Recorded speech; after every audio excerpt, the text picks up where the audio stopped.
Selamat malam teman-teman dan Bapak dosen sekalian. Pada kesempatan kali ini saya akan mempresentasikan hasil kerja kelompok kami dari kelompok 11. Adapun bab yang akan kami bawakan yaitu pembelanjaan sumber modal dan cara pemenuhan kebutuhan modal. Adapun topik bahasan yang akan kami bahas yaitu pertama, pengertian manajemen keuangan. Yang kedua, pencairan sumber modal. Yang ketiga yaitu cara pemenuhan kebutuhan modal. Dan yang terakhir yaitu kebijakan strategis manajemen keuangan. Kelompok 11 terdiri dari saya, Igusti Aisuma Duyanti, nomor absen 8, dan juga teman saya, Evarista Jeniu, nomor absen 15. Yang pertama yaitu pengertian manajemen keuangan. Manajemen keuangan atau financial management merupakan disiplin ilmu yang berkaitan dengan bagaimana manajer keuangan memelihara dan menciptakan nilai ekonomi atau kekayaan para pemegang saham.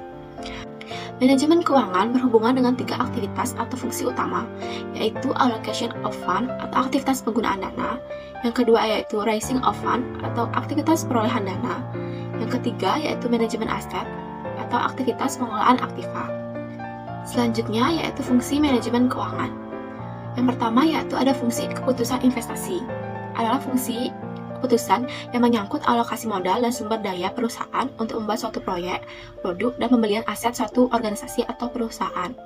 Yang kedua yaitu fungsi keputusan keuangan, di mana fungsi ini menentukan keputusan keuangan yang menyangkut penentuan struktur modal terbaik bagi perusahaan. Yang ketiga yaitu fungsi keputusan dividen, adalah fungsi yang memberikan keputusan yang menyangkut persentase keuntungan yang diberikan bagi pemegang saham perusahaan. Yang terakhir yaitu fungsi keputusan manajemen aset, adalah fungsi yang mengelola atau memanajemen aset yang dimiliki oleh perusahaan secara efisien. Yang selanjutnya yaitu adalah tujuan manajemen keuangan. Yang pertama bertujuan untuk menjaga arus kas, di mana dengan adanya manajemen keuangan, suatu perusahaan dapat mengontrol arus kas keuangan, baik itu uang masuk maupun uang keluar. Yang kedua, memaksimalkan keuangan perusahaan, yang dimana dalam manajemen keuangan tidak hanya digunakan untuk memantau keuangan perusahaan saja, namun juga bertujuan untuk mengatur penganggaran dana perusahaan. Yang ketiga yaitu mempersiapkan struktur modal. Dalam manajemen keuangan, mempersiapkan struktur modal adalah hal yang penting, di mana mempersiapkan struktur modal harus menyeimbangkan anggaran yang dimiliki dengan dana yang dipinjam. Yang keempat yaitu memaksimalkan keuntungan. Ketepatan dalam membuat rencana keuangan akan memberikan keuntungan yang maksimal bagi organisasi dalam jangka waktu yang panjang. Yang selanjutnya yaitu meningkatkan efisiensi. Manajemen keuangan yang tepat bagi perusahaan dalam segala aspek dapat membantu perusahaan dalam meningkatkan efisiensi dana yang dimiliki oleh perusahaan. Dan selanjutnya yaitu optimalkan kekayaan. Dengan membagikan keuntungan semaksimal mungkin terhadap para pemegang saham, tentu akan berdampak pada peningkatan kepercayaan pemegang saham yang tentu saja ini berfungsi untuk melakukan investasi lebih lanjut. Yang keenam yaitu adalah mengoptimalkan kekayaan. Ketujuh, mengurangi risiko perusahaan, yang dimana ketetapan dalam hal manajemen keuangan perusahaan akan berdampak pada pengurangan risiko bisnis yang tidak dapat dipastikan kapan akan terjadi. Yang selanjutnya yaitu ada kelangsungan hidup perusahaan, di mana dengan manajemen keuangan bagi perusahaan ini sangat penting karena manajemen keuangan dengan baik dapat menentukan keputusan suatu perusahaan untuk mampu bertahan di tengah persaingan global. Yang selanjutnya yaitu mengurangi biaya modal. Dengan adanya manajemen keuangan, suatu perusahaan dapat menyusun rencana modalnya dengan tepat yang nantinya akan berfungsi untuk mengurangi pemakaian dana perusahaan yang berlebihan. Yang selanjutnya yaitu pencairan sumber modal. Pada umumnya, modal dibedakan menjadi 2 berdasarkan sumber permodalannya. Yang pertama yaitu permodalan sendiri atau modal intern, yaitu modal yang bersumber pada pemilik perusahaan atau bersumber dari dalam perusahaan. Misalnya pengajuan saham, simpanan anggota pada bentuk usaha koperasi, dan lain sebagainya. Kedua yaitu ada permodalan asing atau modal ekstern. Modal ini bersumber dari pihak luar perusahaan, yaitu berupa pinjaman jangka panjang atau jangka pendek. Adapun beberapa perbedaan antara modal intern dengan modal ekstern. Yang pertama yaitu modal intern berasal dari pemilik, sedangkan modal ekstern berasal dari luar pemilik atau pihak luar perusahaan. Yang kedua yaitu modal intern terikat dengan secara permanen dalam perusahaan, sedangkan modal ekstern bersifat sementara dalam perusahaan. Yang ketiga, modal intern mendapat bagian laba, sedangkan modal ekstern mendapat bagian bunga.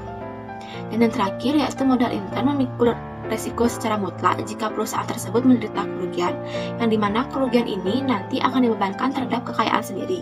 Sedangkan modal ekstern memikul setengah atau bahkan tidak memikul kerugian yang dialami perusahaan. Cara pemenuhan kebutuhan modal. Cara pemenuhan kebutuhan modal pada dasarnya dibedakan menjadi 4 cara, yaitu yang pertama, cara pemenuhan kebutuhan modal secara umum. Kebutuhan modal secara sendiri-sendiri sesuai dengan kebutuhan masing-masing aktiva yang akan dibiayai, disebut juga dengan pembelanjaan parsial, yang dimana pembelanjaan parsial adalah pemenuhan kebutuhan berdasarkan pada perputaran dana dan waktu terkaitnya dana pada masing-masing aktiva secara individual, di mana setiap pembelanjaan harus dibiayai dengan dana sendiri-sendiri yang sesuai dengan jumlah dan lamanya kebutuhan. Yang kedua, cara pemenuhan kebutuhan modal ditinjau dari sudut pandang likuiditas dan rentabilitas. Ditinjau dari sudut likuiditas, penarikan dana yang dibutuhkan didasarkan kepada ketentuan bahwa dana yang dibutuhkan itu hendaknya ditarik pada jangka waktu terikatnya dana dalam aktiva yang akan dibiayai dengan dana tersebut. Ditinjau dari sudut solvabilitas dan rentabilitas. Untuk menarik dana yang dibutuhkan, perusahaan selain berdasar pada keinginan juga harus memperhatikan kemungkinannya untuk mendapatkan modal tersebut. Kebutuhan modal ditinjau dari pertimbangan kekuasaan terhadap perusahaan. Dalam pemenuhan kebutuhan modal jenis ini, yang harus diperhatikan adalah keinginan pemilik modal sendiri atau pemegang saham untuk dapat tetap menguasai perusahaannya atau mempertahankan kontrol terhadap perusahaannya. Yang berikutnya, kebijakan strategis manajemen keuangan. Ada beberapa kebijakan yang dapat dilakukan perusahaan dalam melakukan manajemen keuangan. Di antaranya adalah yang pertama, perencanaan keuangan. Kedua, penganggaran keuangan. Yang ketiga, pengelolaan keuangan. 4, pencarian keuangan. Yang kelima, penyimpanan keuangan. Yang keenam, pengendalian. Ketujuh, pemeriksaan keuangan. Selain beberapa kebijakan manajemen keuangan, ada juga beberapa strategis yang harus diterapkan oleh suatu perusahaan dalam manajemen keuangan, yaitu yang pertama, strategi planning. Strategi planning berpedoman pada kegiatan antara tekanan internal dan kebutuhan eksternal yang datang dari luar. Yang kedua, strategi manajemen. Strategi manajemen adalah upaya mengelola proses perubahan seperti perencanaan strategis, struktur organisasi, kontrol strategis, dan kebutuhan primer. Yang ketiga, strategi thinking. Strategi yang digunakan sebagai kerangka dasar untuk merumuskan tujuan dan hasil secara berkesinambungan. Sekian presentasi dari kelompok 11. Apabila ada pertanyaan, silakan diajukan. Sekian dan terima kasih. Selamat malam.